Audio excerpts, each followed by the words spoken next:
When I look at today's topic, relationships and higher consciousness in the same sentence, I get really excited because I think that has the keys to what relationships are meant to be. So officially, of course, I want to tell you the exact topic, which is create life-giving relationships through higher consciousness.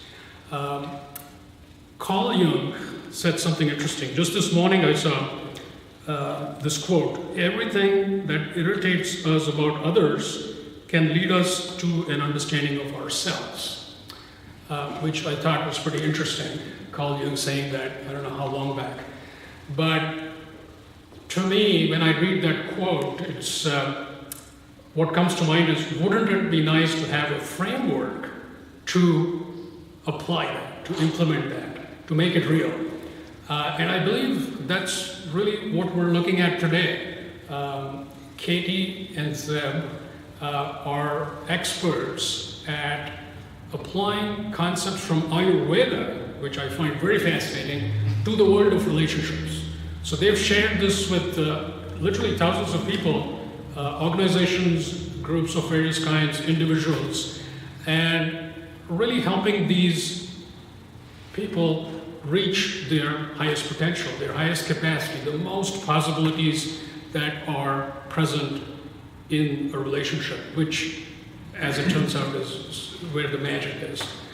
So please join me in welcoming Katy and Zeb.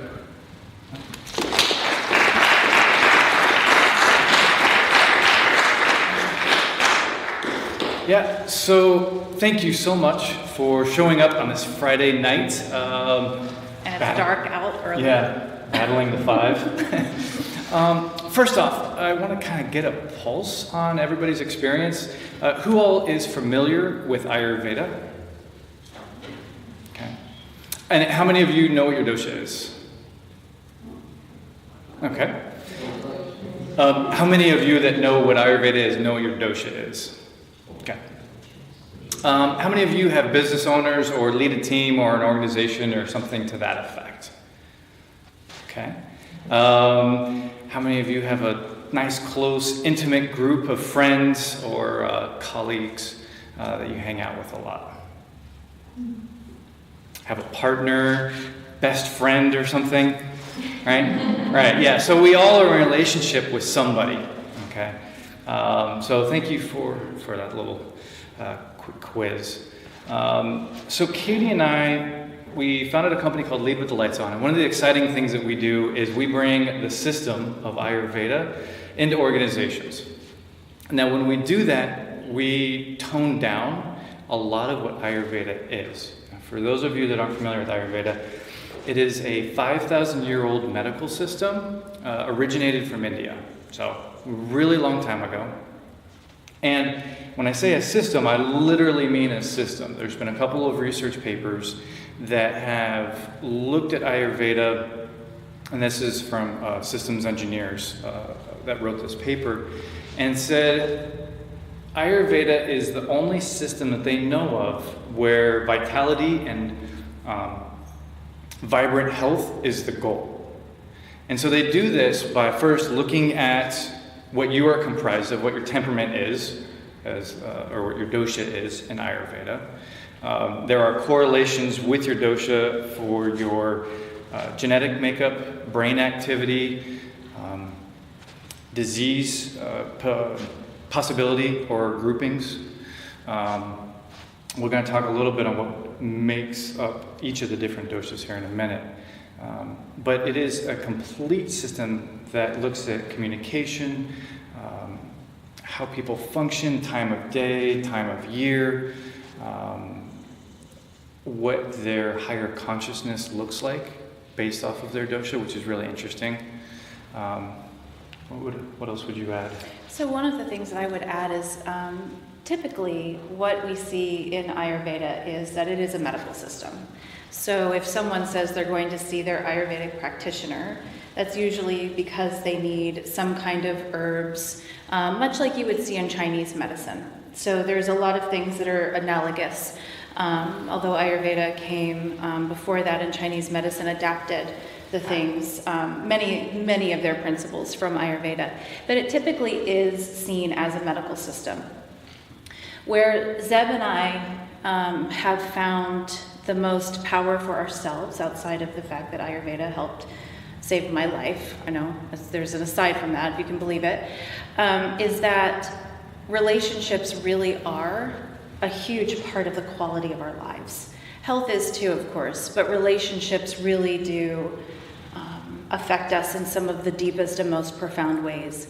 And so when we look at the way that we are affected by relationships, when we look at it from the Ayurvedic model, when we take it from the medical purposes and look into the subtle bodies, that's something we will be talking about tonight, some of the subtle bodies, the way that we can really connect with other people. But first we have to connect with ourselves first and understand ourselves in a very reframed format, which is part of what we will start with tonight. We'll talk a little bit about the basis of Ayurveda, just so that we're all speaking the same language. We're not going to park there, but it's important that we're coming from that same foundation, and then we're going to build off of that. So yes, it's an ancient medical system, and no, we're not talking about anything medical tonight. Yeah. At all. You're not who we want talking about medical anything. So with that quick, brief introduction, I mentioned that we have our company called Lead with the Lights On. Katy and I are partners in the business and also outside of the business as well. I want to give you a snapshot and some practices and things to do, to take away, to work with, so that you can achieve those harmonious relationships, whether it's personal, whether it's business, it doesn't matter. We're all in relationship, but really learning, how do I come from that higher place? Where does higher consciousness come in to the way that I connect with people, and how can I give life to what it is that I do? And those are really important existential questions, I think, for my guess is the majority of the people in this room, given what the nature of this meetup is. We're seekers. We want to understand, and we want to connect, and we want to deepen. So we're going to do a snapshot of that tonight. Yeah, and given our background, one of the things that's really passionate, that we're passionate about, is resilience. And again, we look through Ayurveda, and we're going to get to what Ayurveda is in 1 second. But it's by understanding yourself through Ayurveda is extremely helpful for you to be resilient in almost any situation, whether as an individual or a team or a couple even. It provides a clear path for you to be more resilient, and also to be more conscious, or to raise your consciousness as well.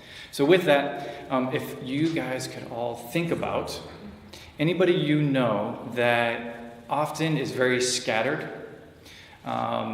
possibly has really good ideas, very creative, maybe a little flighty. Like if you were to imagine who, they might remind you of kind of like a kite. Does everybody kind of know somebody kind of like that? Or maybe yourself? I'm kind of like that myself. So those are some of the qualities of an imbalanced Vata. So an air and space temperament. We start with looking at some of the imbalanced qualities because people resonate with that, then a little bit more than the balanced qualities. Okay. There are 3 doshas in Ayurveda. The other 2, Vata is one of them. The other 2 is, the imbalanced qualities are, if you know of anybody in your life who has a lot of passion, very heated, type A personality, go-getter. What else would you say? Very driven, very motivated. The needing that clear path. You don't want to get in their way when they have their mind set to something or their heart set on something. Oftentimes very accomplished, very, very accomplished. They've done a lot. Those people are a fire temperament is the general term, but they're what we call Pitta in Ayurveda, and they are oftentimes a lot of leaders. They have a lot of startups. They're founders, Olympians, very accomplished individuals. And when it becomes imbalanced, they can be very heated, have curt communication, abrasive, fiery, and they don't necessarily mean to. Like I said, it's those are the imbalanced qualities. You want to take the imbalanced kapha? So an imbalanced kapha, earth and water element, is someone who can become very sluggish, very tired. They're more lethargic, more depressed. We tend to see a little bit more like congestion in them. So just really think of someone who can become just withdrawn and usually not the best morning person. A little bit harder to rise. That's the earth and water element. And just, so again, this is similar to Chinese medicine in that they use the elements. The 5 main elements of Ayurveda are air and space, fire, water, and earth. And so what we start to do with that is we start to see when you understand yourself more, we'll get a little bit more into that. Again, this is not like an intro into Ayurveda, so we don't want to keep this part the longest. We just want to have enough of a framework to have a conversation. What we start to see, though, when we look at what your temperament or dosha is in relationship to other people, what we start to have a sense of is what the actual ecosystem is. Right, so we see people within their homes and families, within their business relationships, we see them as ecosystems. And so that's how we start to look at these balances and imbalances and why they're actually really important. Why it's really important to understand when you're imbalanced, because of the way that it actually will always affect the whole. And how you react to others. So for myself, I have a lot of air and space in my temperament. I also have a bit of fire as well. I remember one deployment specifically, I had a lot of responsibilities. I really didn't have any support, but I had one guy. He was my guy that I could like delegate stuff to. And I contemplated for a few weeks about sending him back. Because I was doing all of these different tasks. I was responsible for a lot of different meetings, all of the communications for this region that I was in. And, I'm going 100 miles an hour, and it felt like he was going about 4 miles an hour, right? Really, really frustrating. So for any of you that are very creative and can get a little scattered, that are that air and space, that are a Vata temperament, that can be really frustrating. When you're trying to make stuff happen, and the person who's there to support you is like... just trying to like pull him along, like come on. See, he's more fire than he's giving. That's a lot. Right. Of fire. Yes. What is he talking about? But something switched, and what actually happened was I saw that he balanced me out because he didn't move as fast as I was. He wasn't as scattered as I was, but he was methodical, and he was thorough, and he was diligent. So those were some of the things that I wasn't the strongest at, and he and I together made an outstanding team once I saw things from a different perspective. Another case, you have let's use a startup, young startup, say tech startup. Chances are almost everybody on the team has a significant amount of fire. Given what usually happens when we have Santa Ana winds around summertime, late fall, what happened in Northern California, what happens when you have a lot of fire? Gets really hot, starts combusting, right? Now, especially when you add in, let's say it's just 2 people. One person is an imbalanced pitta or fire temperament. Another person is an imbalanced air and space or Vata temperament. They get into an argument. Or just a passionate discussion, even just a passionate discussion. What happens when you blow air on fire? It erupts, right? So have any of you seen this in some of your interactions, some of your relationships or dealings at work, coworkers, friends, family members, children, parents? Are you guys starting to see some of the connections here? Cool, awesome. Earth and water. I always forget about earth and water, the kapha. So again, that sluggish aspect of somebody. But here's what's great about somebody that has a fair amount of kapha in their temperament. Very methodical, very loyal, They're very connected people. They have a significant amount of endurance. Endurance is great, right? They're in space, not that much endurance. They can recover quick. The people that have a lot of pitta, a lot of fire, they're the quickest to burn out. They're the first ones to burn out. But those earth and water people, they endure. And they absolutely, like we say, they're the backbone of business. Think of your accountants, some lawyers, HR people. These are the cornerstone of many, many organizations. Okay? Yeah. And just beyond that, and then we'll start moving on a little bit. When it comes to a balanced earth and water, in work, at a business, those would be your, some of your administrators, your personal assistants. But when it comes to your personal life, those are the people that you go to, right? That's like Aunt so-and-so who always knows how to comfort you. That's the quality in people who, they're literally like that Mother Earth that you can just lean on, and you know that you can talk to them. That is a very kapha quality. There's stability. There's just that I can really lean on this. So that becomes really important in a lot of relationships to understand what some of these harmonies are. Because when it comes to the fire temperament or the pitta, we're looking at someone who really is passionate, and they will fiercely love you. And sometimes that can be a double-edged sword, but sometimes that's really like what we need. We need to feel like someone has that fierceness, that fire for us, right? Like that feels amazing. So that is one of the most beautiful things within a relationship of a fire temperament. And the air and space will always see the grand vision with you. They will always go on little mind road trips and talk about the most beautiful plans. Their concept of time is a little skewed. We go through that a lot. He's like, we'll do that later. I'm like, there is no later. I don't know where later is. It's not here in the calendar. It's not later, it's now.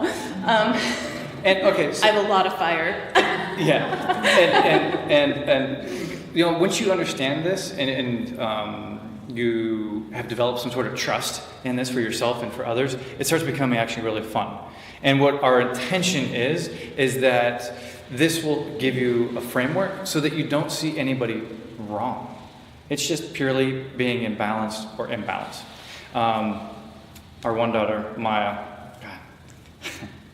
so Katy and I have a lot of fire and air and space. She is a lot of fire, but she also has a significant amount of kapha, earth and water. This is what this looks like. This was about July.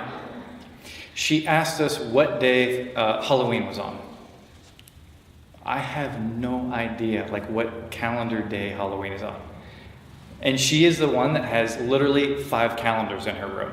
Room's perfectly organized, everything has its place, neat, orderly, 5 calendars, and she's asking us, what, so Monday, Tuesday, Wednesday, Meanwhile, Thursday. she planned the family vacation to a T. Yes. It was like, okay, thanks, sweetie.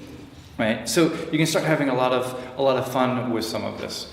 And so our takeaway is that you have some combination of the 3 doshas. Encourage you to look into what yours is if you don't know what it is already, and that there's a roadmap for you to see everybody else that you are in relationship with and see them in balanced and imbalanced. So we're going to hand out some qualities of what we've just talked about, but we're going to talk about next is the gunas. What the gunas are, and they're not related to the Goonies, is each dosha, or you can look at all of the doshas, there's a hierarchy. And we can look at this in a couple different ways. You can look at this as how life or stress is affecting you, or how much it is affecting you, and what is your reaction to that. Okay? Let's go ahead and pass those out first. So what we have on here is we have some balanced and imbalanced qualities for each of the temperaments or doshas. And I apologize, I meant to put the actual Ayurvedic terms on that sheet, but I used it from our work, and we don't use Yeah, the we're accustomed to Ayurvedic changing terms. them. Like here, we can actually speak a little bit more freely than we do in our. Yeah, you put in Business airspace setting. and fire temperament, you're not going to get anything you search. Sorry about that. So when we look at the gunas are the roadmap of how to get to a more conscious place, or how to be more balanced, have more harmony in your life. Another way to put that would be to not let stress or life affect you so significantly. The analogies that we use is the lowest level, guna, which is tamas. Life and stress sticks on you like tar. You get tar on you, it's going to be very, very challenging to get it off. Okay? I mean, we could even go so far as being like tarred and feather. That's not you that people are seeing. It's all the tar. It's all that stress. It's all that life that happens to you. And you often, because you're in an imbalanced place, you will be more of a victim of your circumstances. The world happens to you. You're not taking the ownership or the empowerment of your life. It's oh, this happened, oh, this happened, oh, this happened. And you lash out at others often. I'll take a gamble, and most of the people in this room are not there. Just because you're at this meetup.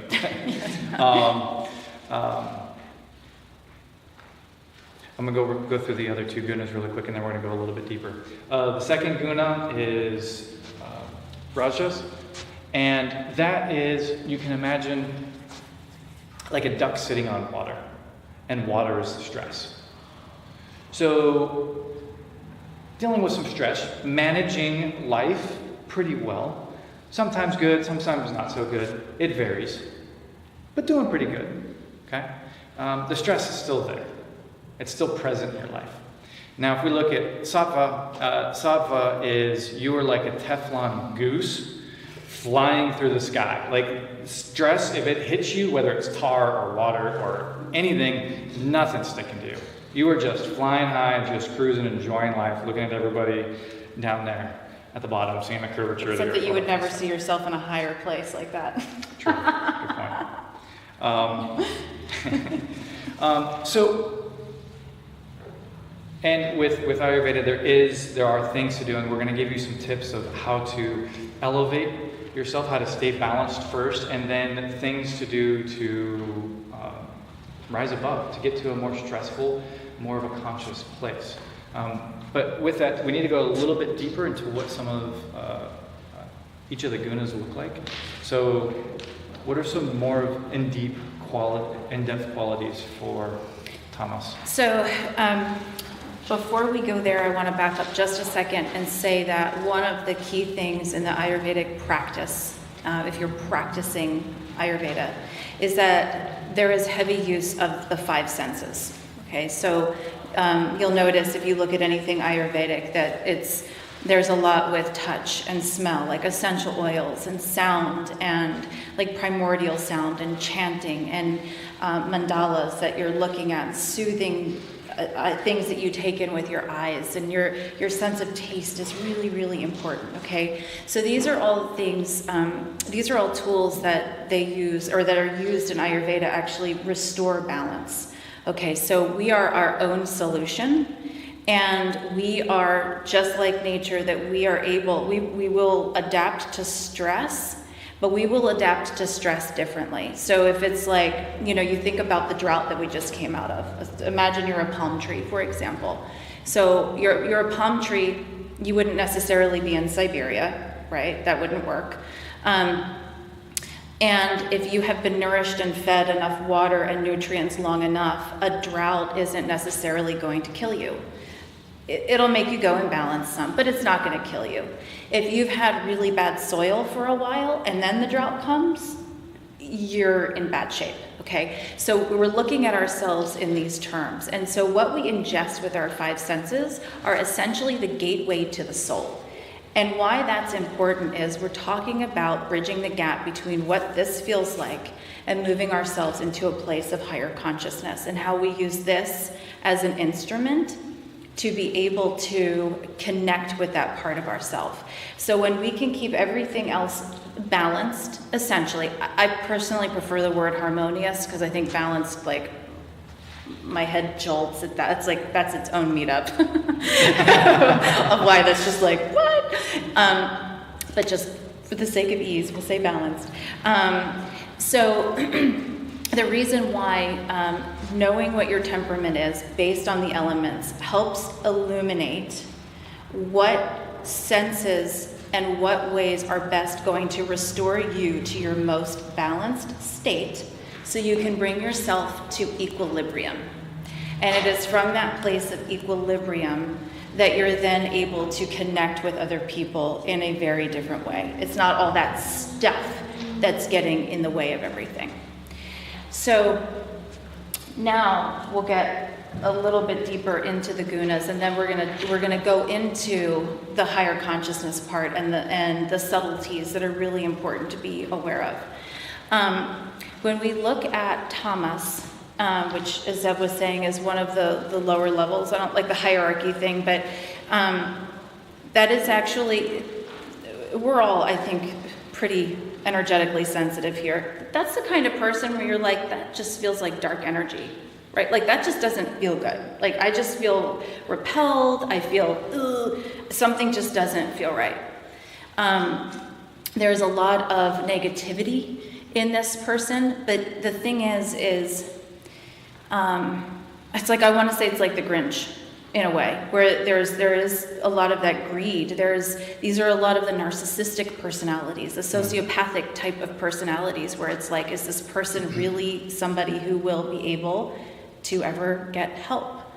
That's when you're dealing with someone who is more tamasic, as it's called. Okay, so really, in my experience, they're a little bit more rare. I have very clear examples of the people that I think about, like in the media, when I hear these characteristics. So that's a very difficult personality, and in some ways I'd say that's almost like a personality disorder, and typically not the kind of relationship that will be easy to find that life-giving.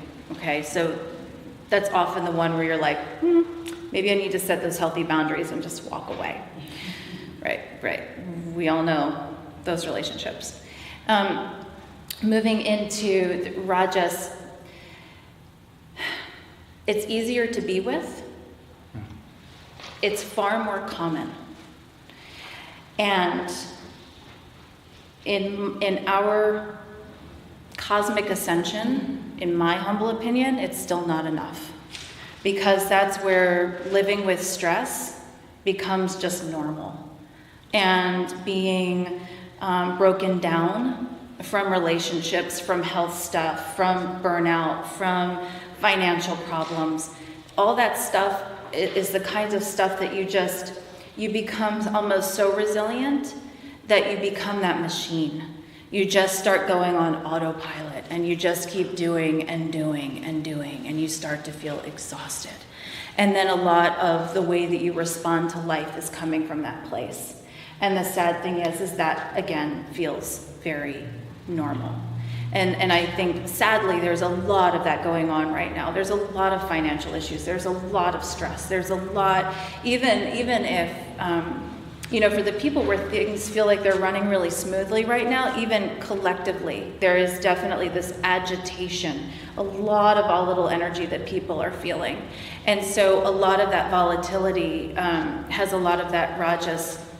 Unfortunately, some of it's very tamasic as well, and sometimes they can seem very similar. One of the biggest distinguishing factors of that rajasic personality, though, is that they do tend to be the ones who will get help, unlike tamasic. So that's, if I just need to go get a massage right now because I know that I need that. I know that I've pushed myself too hard, and I know I need to go do this. I really need to see a therapist because I've been putting this off and I'm feeling a lot of shame. That's more along the lines of, it's a place that you go, but it doesn't necessarily have to be a place that you stay. And so there's a little bit more of that, dare I say, lighter quality to it, in that there's some buoyancy that's possible. When we get into sattvic, which just as an example, like this right here is a sattvic kind of thing to do, right? The sattvic, sat means being. And so sattvic is really being in your being and coming from that place of being. Whereas, for example, in Rajas, there's a lot of duality because there's this addiction to action, right? We see a lot of that now. There's this addiction to action, and we take direction and we're driven this way. But it becomes dualistic because we're going this way so far that we're moving in an opposing direction over here to over here. When you're sattvic, you're very present. I know that's a word that a lot of people use now. You're very present. You're in your being. You have clear five senses so that you're in tune with some of the subtleties that take place within yourself and around yourself. You can sense the environment around you and you trust that. Being sattvic is being very, very clear. There is a purity to it. And it doesn't mean, I'm not talking about like, you know, this is going to be a nun or a monk or someone who's just like, But there is this sense of restraint that sattvic people naturally understand, that I'm gonna pause before I react to that. It's not that they're untouched, it's just that they know to have that pause. And so, again, this is like the Reader's Digest version that we're starting out with. But the practices of Ayurveda are all to help us be more in that sattvic place. Because when we can be in that consistent state of being, we are present to our relationships, we are not stuck in our minds, and our mind is no way to really relate to people unless we're having a logistics conversation. If we're relating from here, we're basically relating, we're not seeing people for who they are. We're seeing stories, we're seeing our interpretations, we're seeing our projections. These are all tavasic things. Projections, denial of truth, denial of reality. But when we're being, we actually get to be in this whole experience. We get to use all of our five senses to open ourselves up to what is actually going on around us, and then we connect from that place. So it's connecting on all levels, and that's what living in a sattvic way is about. Did you want to add anything? Yeah, I think two quick things. You know, so when we look at these places of being or not being, I guess. And I mentioned earlier about being in a Thomas place, that life is happening to you. They're being the victims of the circumstances. For Rajas, there's this managing of life, right? And then for Sattva, it is, I'm creating life, or life just is. Like there's an agreement, there's a symbiotic relationship, if you will. There's also something, too, to highlight what it looks like for somebody mentally. Now, I don't have a cone, but if we could imagine this as a cone for one quick second, this being a top. Mentally, what would happen if this was an upside down cone and we were just trying to balance it or keep it upright? It's going to fall. We put it back up again, it's going to fall. Put it back up again, it's going to fall. It's unstable, okay? That's Thomas, okay? Now, if we put this cone on its side, chances are it's going to move a little bit as life happens. There's going to be some movement going back and forth. There's breeze. There's got to be breeze for this analogy. Little wind. That's Rajas, okay? There's still some movement, some playing back and forth. Sattva is, the cone is sitting on the base, pointed up, unwavering to whatever's going on, just like a mountain. Okay? So I thought that was a good analogy. What I want to add to that too, that analogy, part of what's beautiful about it is that, you know, when a cone is sitting with a stable base and it's pointed up, it's also ascending.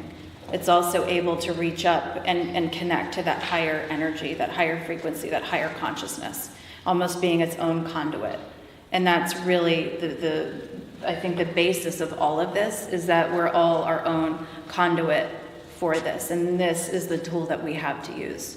So being upright with pointed up is really important in that analogy.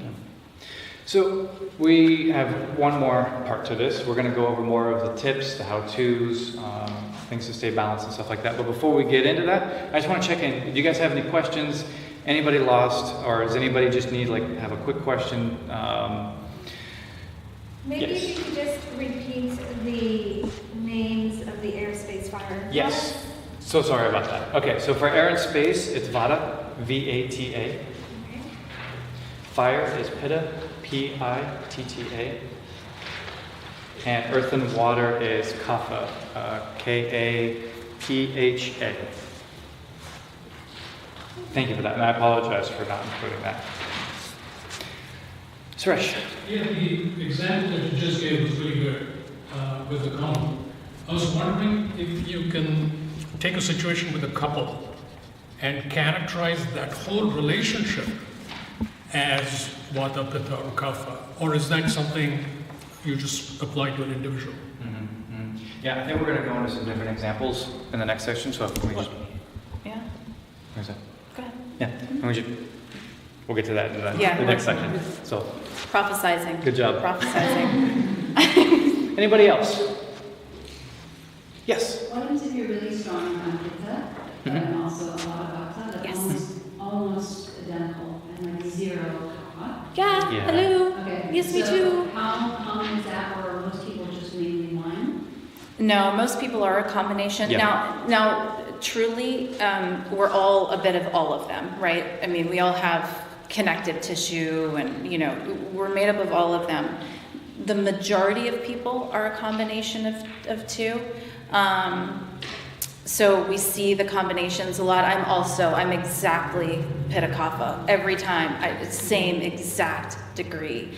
I'm sorry. Yes. And so one of the things that I love about this system, one of the million things I love about this system, is that the most important part of it is us taking responsibility for ourselves.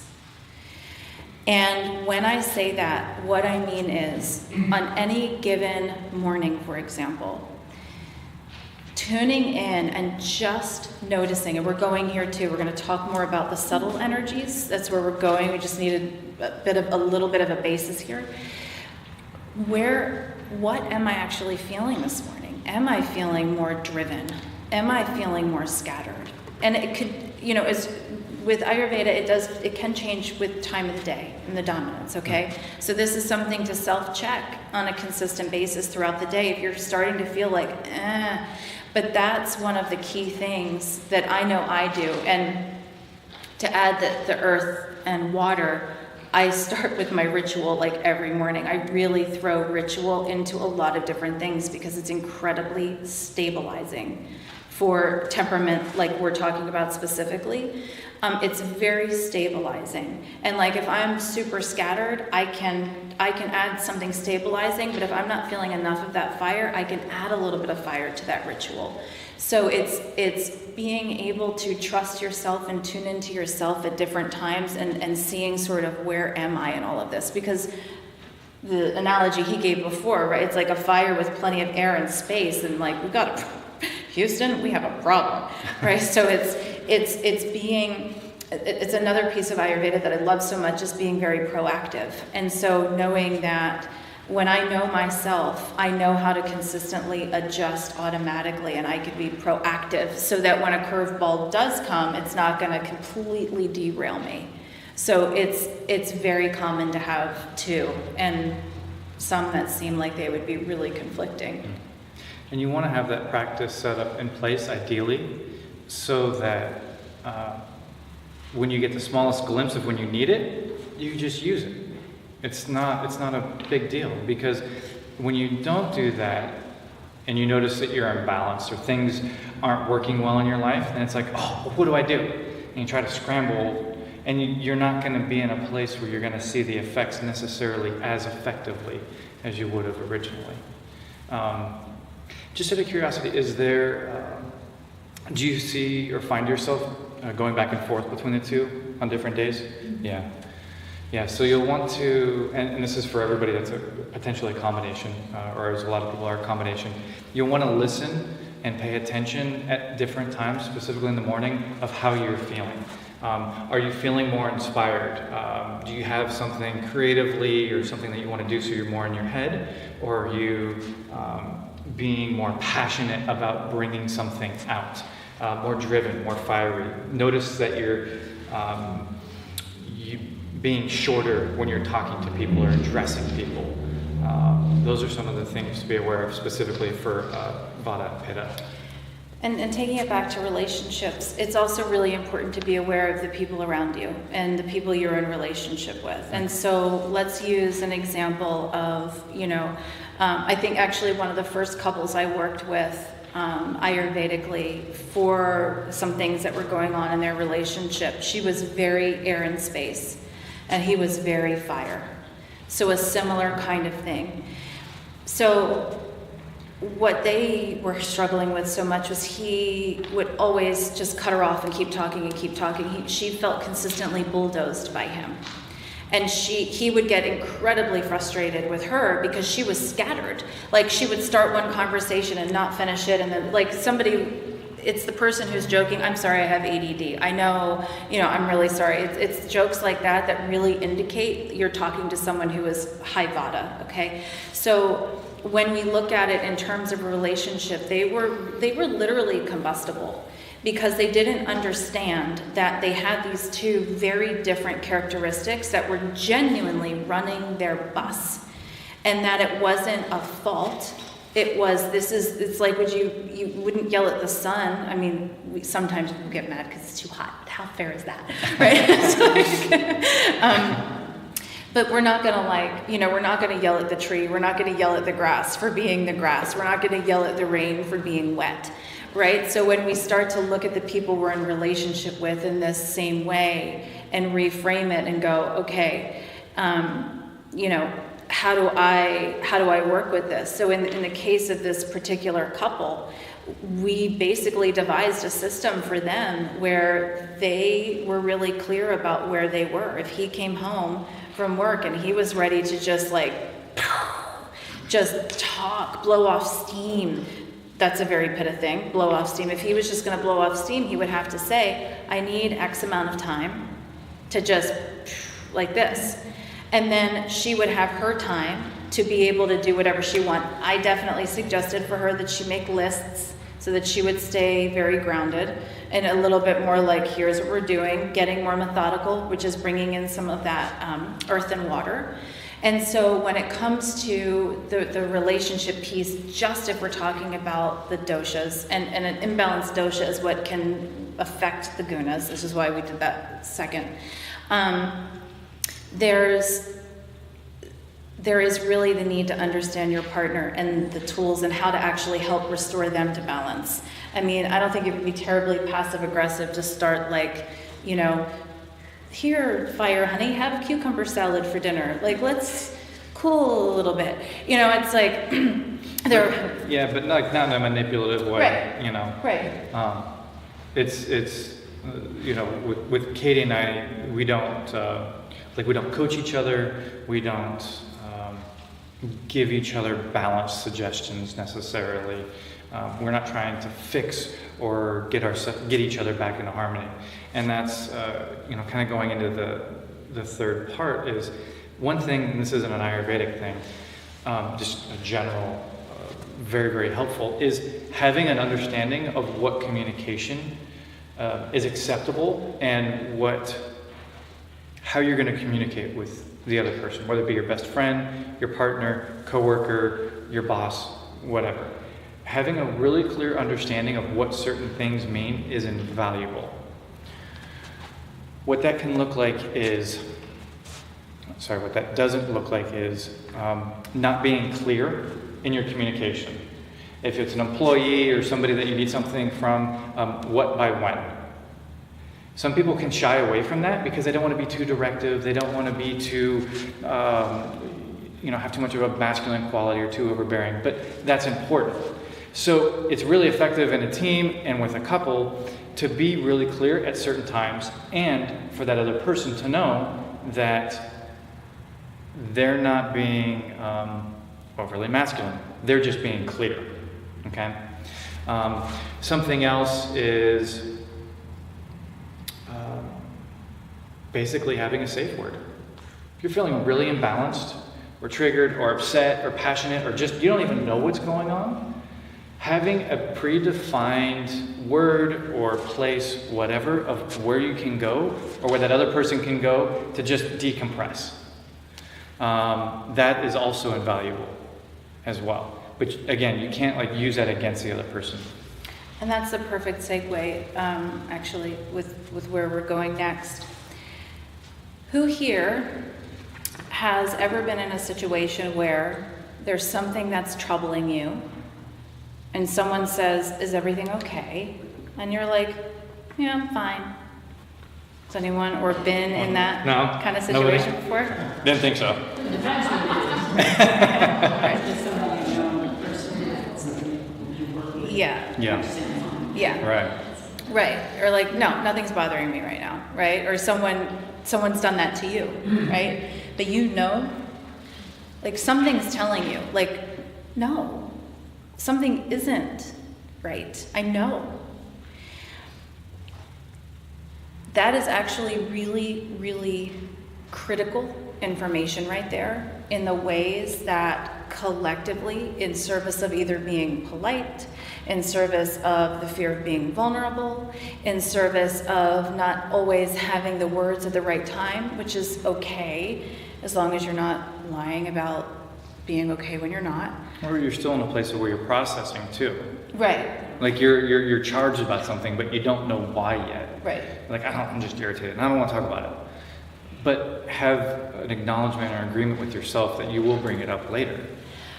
And at the time, it's incredibly important to say something to the effect of, I'm not feeling okay right now. And even if you can't talk about it then, say, I need time with this, or I need to pause. Here's why this is really important. Far too many of us have been in too many experiences where we have been taught that we cannot trust our intuition in our relationships. And that is one of the fastest ways to cut off all consciousness and to eliminate any sense of real relating and real consciousness, compassion, and connection in relationships. So if there is nothing else that you do after leaving here tonight, do that. Do every relationship you have a favor, and if something is bothering you and someone asks you, say something. But please do not tell them that their intuition is off. Here's the thing. We are all sentient beings. We all have the capacity to feel. We all have a sense of an environment. Sometimes even before we get there, we have a sense of what's going on. There's a part of us that's really in tune with it. We walk into a room, we have a sense of where it is that we're going to sit. We're often drawn to where we're going to sit in a room. Something calls us there.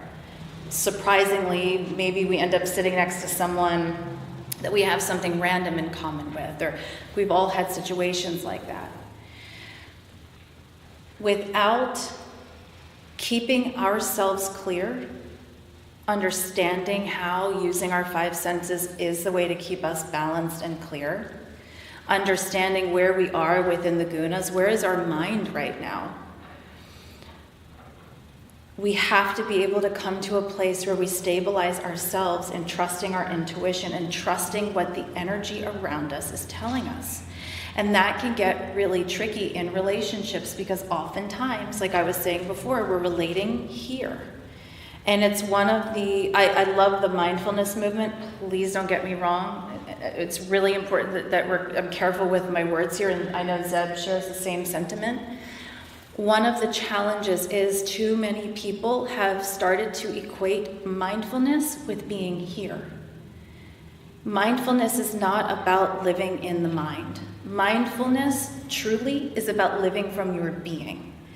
And that is the way of relating to the world, is from this place of wholeness. It's from that sattvic place. It's from that sat, from that beingness. But it's really hard to get there without doing all of these other things that enable us to stay in that place of congruency and of wholeness. So that we know when, like if Zeb and I were to have an argument, I have a much better sense of, am I projecting? Am I denying? Am I blaming? Am I protecting? All of these things that actually come from here. We're back in that Rajas state. They come from here. They don't come from here. If I'm in tune enough with the subtleties of what it is that I feel, and I know myself in that centered place, I know what intrusion feels like. I know when someone's throwing something negative at me. I know when someone's energy doesn't feel good to me. I know when something does feel good. I know when something's going on with that person and it's not mine to claim. I know when someone's triggered me and it is mine to claim. And that I need to really be present to that and take myself deeper. But these are only possible when we have developed a very pristine and very clear way of holding ourselves in our being. And because we have these tools called the senses, and we're as much a part of nature as the trees, as the birds, as the grass, as the ocean, as the moon, as the sun, if we don't treat ourselves in harmony with those things, we're out of our natural rhythm. And when we're out of our natural rhythm, we cannot be in rhythm with someone else. And so honoring our rhythm honors someone else's rhythm, and then we actually have the opportunity to connect. So does it make a little more sense why we started off in our little serious rapid fire 101? I mean, it's interesting, but to me, the juice is really here. It's like, oh, right. Because information becomes knowledge, and then it becomes wisdom, and that's integration. And then we can actually be that wisdom, and then we connect in that wisdom. The other thing too, Katy's helped many people develop their own intuition. They've had something already, and whether it be clairvoyant, clairsentient, whatever. And, they ask me, like, how do I develop more of my intuition? Well, one, you have to be in a balanced place. You have to be taking care of yourself. And, you can say a little bit more about this, but what Katy's talking about is something expansive or is it contractive? Am I doing something expansive, maybe scary for me? Or am I going to be doing something or about to do something and I'm feeling contractive? It's some of the old things, behavior patterns that I've done before that aren't serving me. So from that place, you get many different benefits. Do you guys mind doing just a little experiment with your eyes closed? This won't take long. And just close your eyes for those of you who are comfortable doing so. And just take a nice deep breath, just relax in your body, sort of drop out of the mind. I don't know if you're tuned into it. There's a lot of mind energy in the field right now, so just see if you can breathe deep and drop into your wholeness. And then keeping your eyes closed, I'm going to take you into a few different little sensations, and I just want you to notice what you feel, what you experience. Okay, so we're not thinking. We're going to sit in the experience of what I'm saying. So just notice the feeling of being really, really hot, like in a sauna, hot, or in a desert. It's really hot. Just stay there for a moment.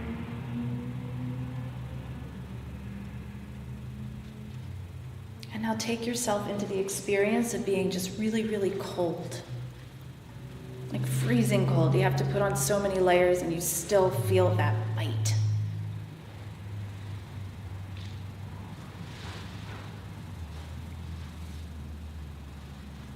And then take yourself to a comfortable temperature and just notice that you're getting really, really heavy. Like if you were lying in a bathtub and all the water drained out and you were just being suctioned down into that tub, heavy, stuck.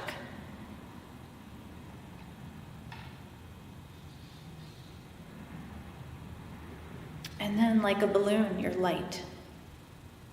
What is it like to feel like a balloon? Nice and light.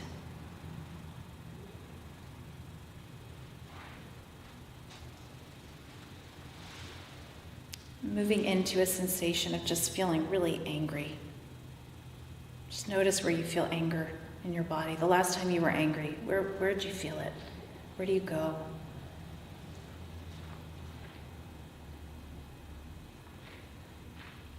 And now the last time you had a big belly laugh. Just go into the sense of laughter, of joy, of expansion. Just notice everything you perceive there.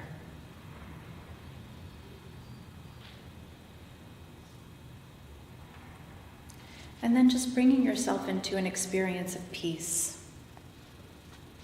Maybe bringing yourself into your heart space. Feeling peace, relaxed all over your whole body. All is right with the world.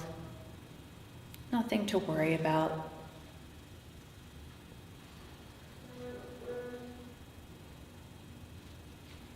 And then opening your eyes when you're ready.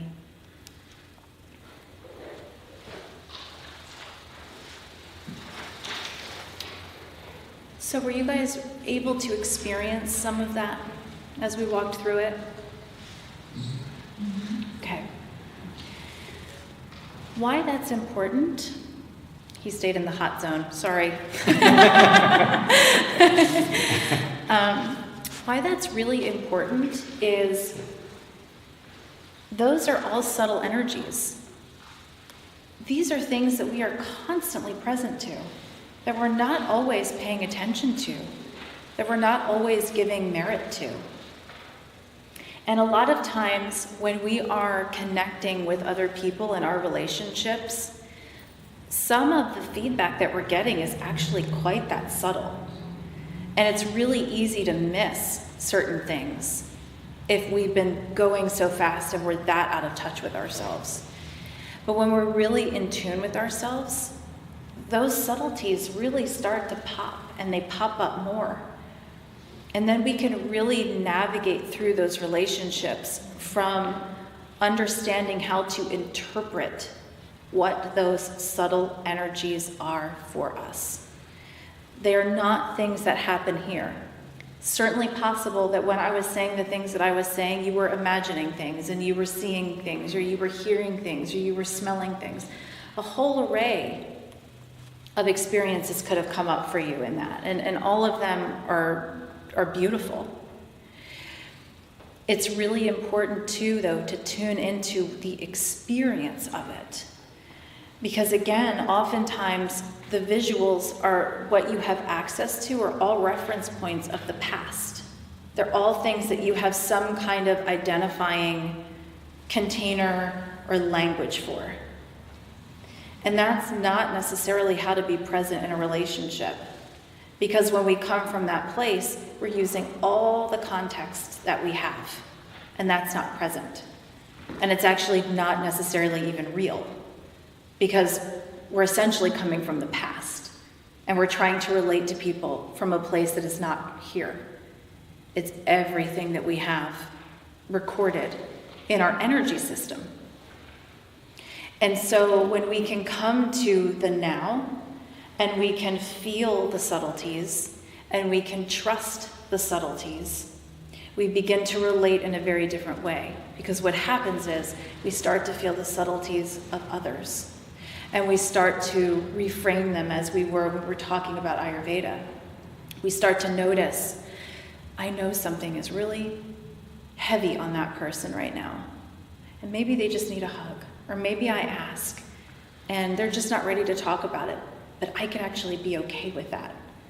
I can hold the space until they're ready, or I can just love them or send them good thoughts. But because we're sentient beings, those good thoughts are received. And that's really important, that we all connect with the energy that we are and that we're putting out there. On every level, there's never an exception to that. And so when we can really take responsibility for that bubble and how we show up, and then we can lovingly guide people just by being an example. Because you show up a certain way and others will start to mirror, oftentimes. If they're very Tamasic, it could take a little longer, but it happens. But people do start to mirror. And so one of the fastest ways to actually start to engage in this with another person is to start to just match their breath. And just breathe into your body and just sort of slow down when you go to connect and just start to match their breath without them knowing it. And you notice that that breath that gives life starts to circulate between the two of you. And then the subtleties start to become not so subtle, and the connection starts to get bridged stronger and stronger and stronger.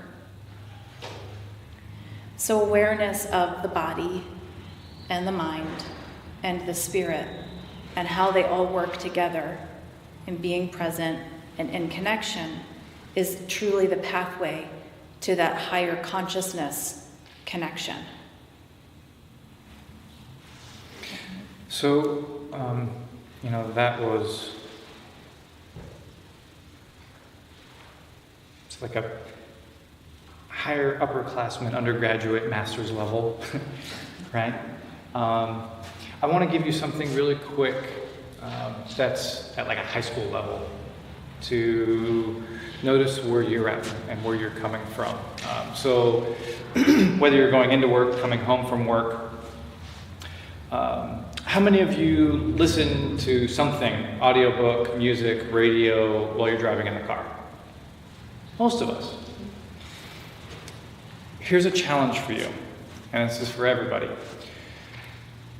Test yourself how long you can drive with nothing playing. When you're used to it, when you are a little bit more of a fiery, passionate, action-oriented place, that's going to be a little bit more challenging. And it may even drive you nuts.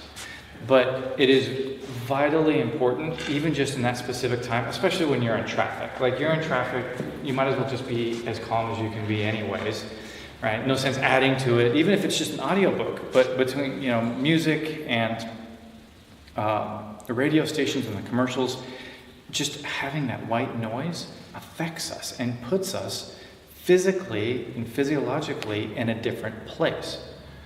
So the tip for you is, especially when you're coming home or you've had a stressful day, turn everything off. For that time where you're going home from work, going from work to going home, just turn everything off. Take that time to reset before you go home, meet your loved ones, friends, go to an event, what have you. Do we want to go over a breathing technique? Or yoga nidra? No, that was no. Okay.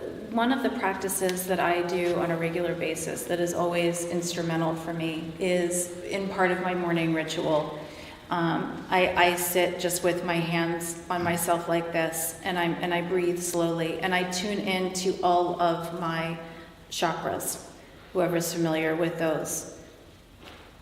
If you're not going to, if the chakras aren't your thing, or you don't want to learn about them, just really being in your body and having no thought. It's not even necessarily a meditation, but I go into each one of my chakras and I just sort of feel around, like, what are you feeling today? What are you present to today? What's going on in there today? How can I serve this part of my being? And I make my way up the line to my chakras so that I have this ongoing relationship with myself. So when something's affecting me, I have a pretty good sense of where it's landing in my body, which gives me a really good roadmap, if I'm triggered, as to actually where to look. Because this system is basically the blueprint of our experiences. And so when you start to become literate in your energy system in that way, it really does give you a lot of information on how to track the things that cause you to not be present anymore, the things that really kick you out of that presence. And then with tools, bringing yourself back into presence. So it's a very powerful thing to utilize, tool to utilize. One last thing that I want to add, I know we have to wrap up here, but something Zeb said made me think of, every time I say, I'm like, it's my favorite thing about Ayurveda, but like it's all my favorite thing. One of the things that's really important is in Ayurveda that everything in your environment is considered to be your extended body. And so when we look at it in that framework, everything around us is giving us so much data and so much input. And it's really important to know, is this truly life-giving or is it not? And to know if it is, you can certainly scan your body to see how certain people, places, and things actually cause you to feel. And trusting your intuition and not writing it off like, no, I'm fine. Not writing it off, but actually paying attention. And if something really doesn't resonate or is just not feeling right, even if you don't know why, being willing to ask the question. Just, what do I need to understand about this? Just asking that question and letting the answer be revealed. Because it's hugely important that your environment is serving this beingness. And sometimes it's not get rid of everything or get rid of that, get rid of this. It's making these minor adjustments so that you can be served. So. Yeah, and some weird things may pop up. I know a few weeks ago we had something going on at our house, and we have right at the entryway, it's a 2-story house, and the stair comes right off the main door. And there's windows up at the top of the door, so good 12 feet up, right? I don't know why, but I was driven to clean those windows. So I got the ladder, and the ladder was just tall enough. Probably wasn't safe, but for whatever reason, I needed to clean all of the windows on the eastern side of the house. And so I did it, and it was related to some stuff that was going on. So things like that, right? The music in the car, things you watch before you go to bed, right? Some of these things are obvious, some of these are not so obvious. We actually give a talk talking about not a mental diet. Well, mind nutrition. Mind nutrition, but we don't have enough time to go into that right now. So with that, most important takeaway is find out and discover for yourself what practices you need to keep yourself balanced. See your partner as either being imbalanced or harmony or disharmony.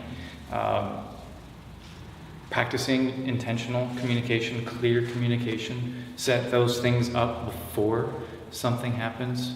There's a whole bunch, but I just want to get the high points. And I know we need to wrap up. This is a fun little exercise to do, though. If you are talking about, this would probably be more suitable for a romantic partner. I don't think you want to go into work on Monday and try this one. I'm just saying. This is my disclaimer. But sitting in front of each other, knees touching would be even better, but at least facing each other and close. Eyes closed, and just start to breathe in rhythm together. And then notice an egg-shaped energy around yourself, like your auric field. So just egg-shaped, whatever color comes up is fine. It's not really about that. And then start to feel yourself blending into their auric field. And both of you can play with that and just notice the information that you get. Whatever images you see, whatever things you might hear, if a song that you haven't thought of in a long time just starts playing, anything that comes up, and then sort of talking about what came up. That's a really beautiful way to start priming your energies together and really not just becoming literate with your own energy system, but becoming literate in theirs and how the two of yours will do that dance together. There's a lot of really fun information in doing that practice. So that's a really fun way to tune your relationship. So with that, Do we have a specific hard time that we need Yeah, to I think leave? We can keep about 10 minutes if you want to take questions. Yeah, so any questions you guys have or need points of clarity? Yes. I just have a weird question.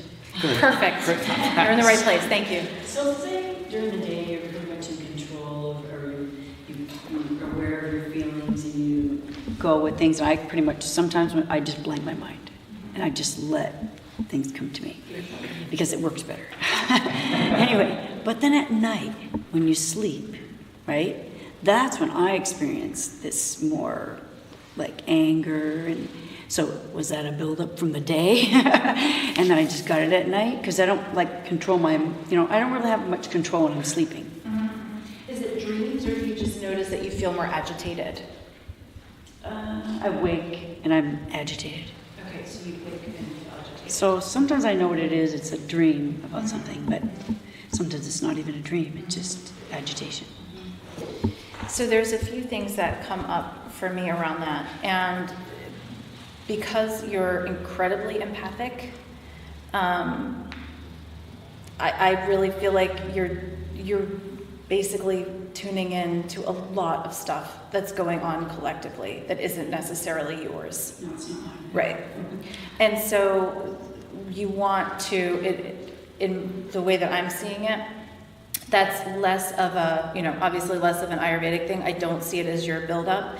I would have some essential oils that are really grounding. I would have like protective crystals, things like that are like obsidian, would be really, really helpful. Even like under your bed, please do not do like quartz crystal, or you're gonna be like, woo, like party, like never sleeping. Why did this woman tell me that? Don't do quartz. And one thing for you to consider is actually writing before bed and asking if there's anything that needs to come through me that needs processing. Because what happens is we start processing for those who cannot process. And because there's all this mayhem and a lot of people don't know how to process it. I mean, those of us who have been at this for a while are having a hard time processing it, right? So imagine the amount of people who haven't been. So if you're that digestion receptacle for people, asking what needs to be processed and just write whatever comes out, write. Get it out, get it out, get it out. And then like essential oils and the crystals and yeah. There's also, we should probably bring this up. So there's a sister science to Ayurveda. Ayurveda is focused more on individuals, but the environment is called Vastu. So it's like Feng Shui, but it's quite extensive. You may want to look at that and see what's going on in your house. We actually have two of like the leading world Vastu experts in the room too. Yeah, so. I don't want to call them out, Yeah, but they're over there. So yeah, there could be the things that are going on, the energies in the house could be affecting you in a non-positive way. It's family, and they're going through all this stuff. Right. Yeah. Right. And it affects me. Yeah. Are you like protecting yourself, like actually intentionally protecting yourself, or Palo whatever Santo, sage. comes or whatever is coming or is in the environment, you just like send it on its way? During the day, I'm pretty good because I can be aware of what I'm doing. Right. It's just that night I can't. Yeah. So I know it's affecting me. I just didn't know how to deal with it, but I can try some of those things she's mentioning. Okay. Yeah, Suresh. I was wondering, when you work with people in yours, specifically like a romantic relationship, what are some criteria that you can suggest, which suggests that this is a relationship based on higher consciousness? Because we're so used to focusing on dysfunction, I'm trying to look for a criteria which says, oh, this is obviously based on higher consciousness. So if I understand the question correctly, the criteria that we look for in them, is that what I heard you say? In the relationship. Okay, I got it. What we look for is intuitive communication, willingness to see beyond the personal, to really, the way that Zeb and I work in terms of our relationship, not like with people. It just happens to be the way we would work with people is like there's me, there's Zeb, and then there's this entity called the relationship. And the willingness to see this as its own individual body. So even if there's a time where it's like, I just can't do this for myself or I just can't do this for him, there is a willingness to add something of value to this. And so there's always this other thing that has a very powerful force. And in the strongest relationships, we see that very, very clearly. That there is this powerful force that is the relationship that is even outside of the two individuals that need consistent feeding and that has essentially its own energy system and its own kind of dialogue that the two people want to connect into. And so it's really the willingness to connect at that level that we really hold as being that higher consciousness, and the willingness to use the body, the mind, and the spirit, right? I mean, we've been hearing these mind, body, spirit for so long, but I feel like we're finally getting to a place where it's integrating, where they actually have meaning now. They're not just buzzwords. Like, this has to be actualized, and that's what we look for. Yeah, and the other thing too, so our two favorite words are resilience and synergy. So I mentioned resilience earlier. With synergy, what we mean is literally the sum of the sum of the parts are greater than the whole. Okay, so when you're talking about two people, you're talking about, if we're talking from the Ayurvedic lens, the positive qualities of those individuals create something more than just themselves, just the two of themselves, right? So it could be, a beautiful balance between somebody who's got a lot of vata and somebody who has a lot of pitta.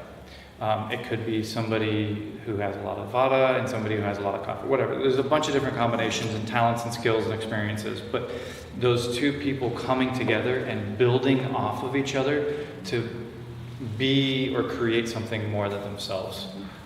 That's the other thing that I would say that we also look for as well. Yeah. We have a literal synergy process that this is what, in our experience, it takes to actually create that synergy. Yeah. Quick follow-up question, unless somebody else has a question. You mentioned harmony earlier. Would you consider harmony as the prime indicator that the relationship is in higher consciousness or not? Because from what I've seen anyway, if there are two very conscious individuals and have a deep connection, they can actually risk disharmony, and it's still good. Mm-hmm. So harmony becomes not necessarily the indicator. Any thoughts on that? Yeah, so the way that I'm taking your question, the circumstances are irrelevant. We have had a very, very strong relationship even when there was no money. At one point in time, we were on food stamps, right? Things were not good in every aspect other than ourselves and our girls.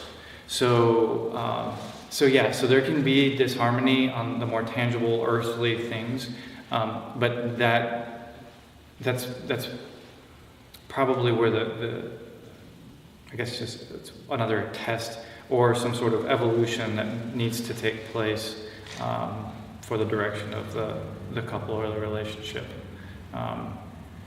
And also building off that as well is things often, as we probably have seen, there's some sort of stress or tension that happens in our lives to push us or to move us into some other direction.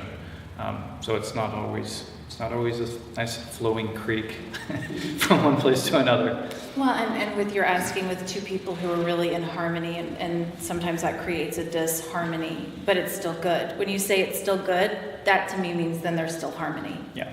Because if two people can be okay with what is, that's harmony, in my definition. Yeah, and another visual and that we use for synergy or for harmony The closest I've come to is an orchestra. So if it's two of you, you each have an instrument, and when you're playing in harmony and everything's in tune, you're making beautiful music. When something's off, then it starts going down. You have a family, you start throwing them in, and you're just, by staying in balance with yourself, everybody is playing a song all at the same time throughout their whole life. And we will get out of balance. That's part of it. That's part of nature. Yeah. Nature goes out of balance. It wouldn't be natural to not go into imbalance. It's our ability to restore that balance or restore that harmony is really the key. I think the destabilization and the disharmonies that actually happen are incredibly healthy.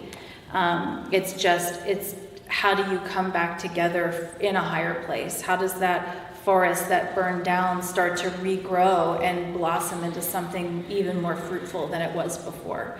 And so that is still under my definition or our definition of harmony.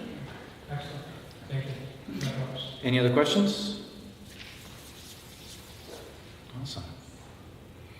All right. Well, thank you, everyone. Yeah, thank you guys so much. Thank you so much for your time.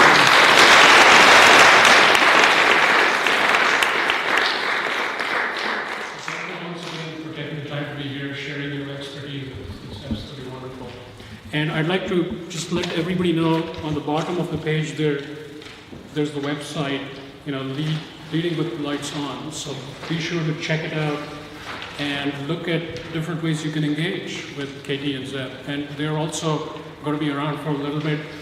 Feel free to stick around here. We don't have to rush out anywhere. So get to know the person sitting next to you. Just relax and enjoy the rest of the evening. Thanks for being here.